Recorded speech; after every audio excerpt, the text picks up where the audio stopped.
শুনছি আপনি ওর কথা। আপনি তো হচ্ছে যে রোজাকে ফলো করেন, ওর ব্যাপারে খোঁজ খবর করতেছেন না? হ্যাঁ,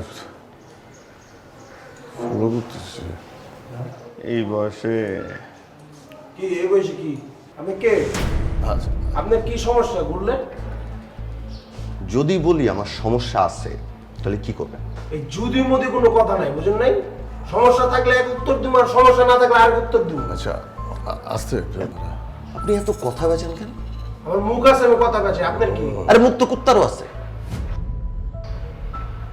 আচ্ছা শুনেন, আসলে যেটা ভাবতেছেন আমি মোটেই কিন্তু এই পারপাসে আপনাদের সাথে কথা বলতেছি না। আমার নিয়তটা খুব সলিড।